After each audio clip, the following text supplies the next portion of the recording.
필리핀을 수비하는 미군과 필리핀군이 루존섬 서남쪽 바탄반도로 철수하고 난 이후 바탄반도의 1차 방어선은 무너지고 2차 방어선을 중심으로 전황이 소강 상태가 되었습니다. 필리핀의 수비군을 지원할 수 있는 방법은 진주만 쪽 태평양에서 바다를 통해 보급을 하거나 아니면 영국 세력권인 호주에서 인도네시아를 통과해 필리핀으로 오는 방법이 있는데 양쪽 루트 전부 일본이 장악해버렸기 때문에 예상에 비해 많은 수가 피신해서 처음부터 물자가 모자랐던 수비 측은 갈수록 보급 사정이 크게 악화되어 가고 있었습니다. 수비 측은 이미 전투가 시작되기 전부터 전 병력의 식량 보급을 절반으로 줄인 상태였는데요. 안 그래도 칼로리가 많이 필요한 전투 상황에서 평소 먹는 것의 절반밖에 못 먹는다는 것은 긴 시간이 지나지 않아도 전투 결과에 큰 영향을 미칠 것이 불을 보듯 뻔했습니다. 수비군의 이런 상황은 일본군도 이미 정확히 알고 있었습니다. 1942년 2월 23일에 식량 사정에 관한 수비 측의 보고에 의하면 바탄반도와 코레이도르 섬에서 병사들이 먹을 수 있는 육류는 2.5일 어치밖에 남아있지 않았고 밀가루는 4.5일 어치밖에 남아있지 않았다고 합니다. 필리핀군이 먹을 쌀은 육류나 밀가루보다는 더 많이 있었지만 수비 측에서 미군의 전투력이 필리핀군보다 월등했다는 점을 생각해 본다면 이러한 보급 사정 역시 안 좋은 결과를 예비한 것이나 마찬가지였습니다. 필리핀군에 대한 보급도 풍족한 것은 절대 아니었습니다. 1942년 3월이 되면 병사들은 기본적으로 비전투 시에 4분의 1 양밖에 식량 배급을 받지 못해서 배고픔으로 고생하는 것은 미군과 필리핀군이 마찬가지였습니다. 미군과 필리핀군은 식량 문제를 스스로 해결하기 위해 필리핀 야생 물소인 카라바오를 1,000마리 이상 잡아먹기도 했습니다. 수비 측이 모자란 것 중에 가장 문제되는 것은 식량이었지만 보급선이 끊긴 상황에서 다른 필수 보급품들도 모자란 것은 마찬가지였고 그중 가장 문제되는 것이 의약품들이었습니다.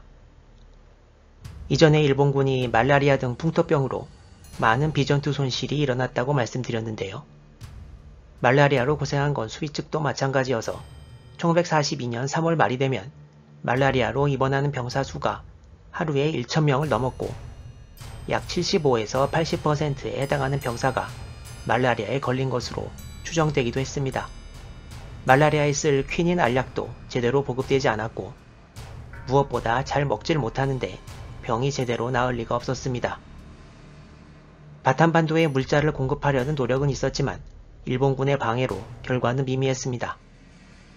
호주에서 간신히 일본군을 피해 세부섬에 물자를 쌓아놓고도 이 보급품들을 바탄반도로 옮기는 것은 거의 실패하고 말았습니다. 3월 말이 지나면 미군과 필리핀군은 정신적, 육체적으로 그야말로 한계에 이르러 정상적인 전투가 불가능한 상황까지 치닫고 말았습니다. 2차 방어선을 사이에 두고 최후의 전투가 시작될 무렵 미군 장교들이 필리핀 병사들에게 가르친 것이 있는데요. 일본군이 포격할 때 쭈그리고 앉아서 피하지 말고 엎드려서 피하라는 것이었습니다. 당연히 엎드리면 자세가 더 낮아지니까 파편을 덜 맞는다는 건데요. 이렇게 당연하게 보이는 것도 전부 교육을 시켜야 할 정도로 필리핀군이 전투에 익숙하지 않았다는 이야기입니다. 일본군은 한 번의 전투로 바탄반도를 장악하기 위해 많은 준비를 했는데요.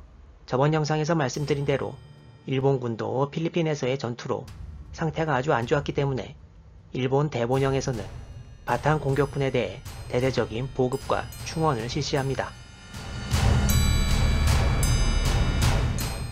먼저 바탄반도를 처음부터 공략하고 있었고 많은 인명피해를 낸 65연대와 제16사단에 각각 3,500명 규모의 병력을 충원시켰습니다. 또한 중국 상해에 주둔 중이던 일본 육군 제4사단을 바탄반도 공략을 위해 필리핀으로 이동시켰습니다. 새로 필리핀으로 파견된 육군 제4사단은 경험이 많거나 장비가 훌륭한 편은 아니었는데요. 사단 규모도 11,000명 규모로 작은 편이어서 제14군 사령관 혼마 장군은 제4사단을 높이 평가하지는 않았다고 합니다. 그리고 바탄반도의 미군과 필리핀군이 숫자가 워낙 많은 편이어서 대본영은 바탄에 지원부대를 하나 더 보내는데요. 중국에서 인도차이나로 파견되던 육군 제21사단의 일부 약 4,000명이 바탄반도 공략에 추가로 참가하게 됩니다. 일본군의 증원은 4월 초에 마무리되었습니다. 1942년 3월 하순이 되면서 일본군의 움직임이 바빠지기 시작했습니다.